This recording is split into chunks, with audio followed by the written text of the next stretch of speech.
Question 7. The diagram below shows a uniform rod of length 2.4 meters and mass 5 kilograms. The rod is held horizontally in equilibrium by means of two small, smooth, fixed cylindrical pegs at X and Y. Gives you the various lengths, and it says an object of mass 11 is attached at B. Okay, so we have to find the forces at X and Y, the two reaction forces. Let's start off by thinking about what we would have in this case. Okay, so here's the rod. If you've got the weight force in the middle of the rod and the weight at the end, it's wanting to tip that way. Okay, what's stopping it are the two supports. Okay, so it's not going to tip because there's a support here and there's a support here. Okay, the reaction force is actually going to be downwards at force X, at point X, and upwards at point Y. Okay, so this is the awkward thing on this question, that this support is above, so the beam is pushing up on the support and the support is pushing back on the beam. So therefore the force at that support is a downwards force. Okay, we've got our downwards force here, which is 11G. And we also need to include the mass of the AB rod itself, which isn't drawn on, and often that is missing. So you've got to make sure that you've got everything labelled on that it mentions in the questions. Don't assume that they've drawn everything onto the diagram that you need. Okay, so we've got our two supports, we've got our mass of our rod AB, and we've got this extra mass that's added on as an extra weight at the end. Let's now fill in the distances that we know.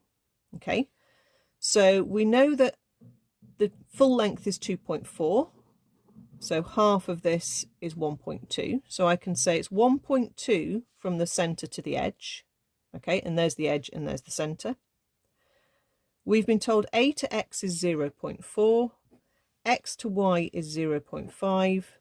Remember that all three of these little distances I'm pointing at here add up to the same 1.2, because this is center to edge. That adds up to 0.9, so that little gap there is 0.3. Okay, so some of your marks are basically getting that sorted out in your head and being able to write down the correct equation after this point. Okay, so make sure you have all your forces labelled and make sure you have all your individual distances labelled in.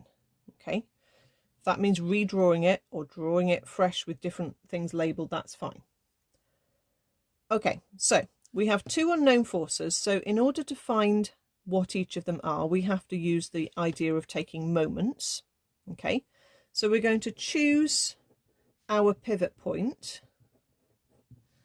Okay, and you normally choose the point where one of your unknown forces is. So I could either choose to pivot around X, okay, and my pivot point would look like that, or I could choose to pivot around Y, and it would look like that. It will work either way. I will show you both equations, but I will show you equation pivoting at X first. So if I choose pivot X and I imagine that that is fixed, okay, imagine that it is free to move now in both directions. Okay, imagine support Y has just disappeared, but the arrow at Y is still there. What we're saying is the turning effect of force Y, which is trying to make it turn in the anti-clockwise direction, is going to be balanced by the turning effect of the two forces here at 5G and 11G. Okay, so the turning effect is what we mean by the moment, and that moment is force times distance. Okay, you need to know that little formula. And the distance is the distance from the pivot. Okay, so we're going to say that the forces turning one way, or the moment turning one way, is equal to the moment of the forces turning the other way. So I'm going to say that 0.5 times Y, which is distance from the pivot times this force, that's the only force that's making it spin in the anti-clockwise direction. Okay, We're ignoring x because that's distance 0, so that's not going to have any turning effect at all. So these are the only three forces we're looking at. The 5g and the 11g, if you spin your page round, the 5g and the 11g are both trying to make it spin in the clockwise direction. So total distance from pivot 0.8 times size of force 5g, and then total distance from the pivot here is 2 whole meters times 11g. Remember, put in g as 9.8 and work out what you've got. Okay, so 0.8 times 5 times 9.8, add 2 times 11 times 9.8 gives you 254.8.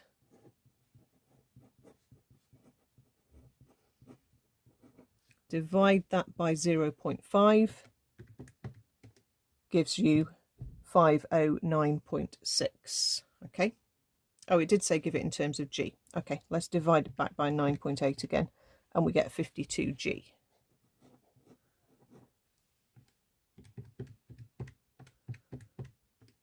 That would have been 26g. Okay, so if you did that thing as same as me and put it in as 9.8, take it back out again at the end. But you can just leave it in as 0.8 times 5, add 2 times 11, and that would give you 26g. Okay. At this point, to find force x, once you've found force y, is very straightforward, because you can then resolve vertically. You don't need to use moments for a second time, though I will go through what it would look like if you chose pivot y at the start in a minute. But let's supposing we've got to this answer, we now want to resolve vertically to find our missing forces. Now that basically just means any force up balances any force down, and the distances don't come into this at all. So we can just say, well, the only force up is y, and that's going to be balanced by the forces down, which are x, 5g, and 11g. So if we put 52g in for y, we can work out what x is, and I am keeping it in terms of g at the moment now. So 52 minus 16, 36g. Okay. So those are our two answers. If, on the other hand, we had taken a choice of our pivot at y, let's just show you what would happen here. If I was pivoting at y, again, I can spin my page. X, even though it's pointing down, is going to produce a turn in the opposite direction to the 5g and the 11g, which are still producing their clockwise turn. Okay, you can see if I swivel the paper around, that force there, X, is going to basically be turning that way around, anti-clockwise, and these will be spinning that way. Okay, so if I did choose pivot Y instead, I would say that the force turning anti-clockwise, its moment would be 0.5 from the pivot times X, and that would equal, from the pivot, 0.3 times 5g plus 1.5 times 11g. So it's a slightly different equation, but this is going to work out the x answer first. Okay, I'll leave the g as a letter this time, and I'll just work out 0.3 times 5, add 1.5 times 11. That gives me 18. So 0.5x is equal to 18g, and that gives me, when I divide by 0.5, 36g, and then I can repeat the resolving vertically process, and that then would mean I would sub in 36g for x, and I would work out that y is 52g. Okay, so if you prefer, you can take moments both times and don't do the resolving vertically, but seeing as that's the easiest step to do, then I generally do that. But if you like taking moments and you know you can do it and do it correctly, then there's no reason why you can't take moments for both of them.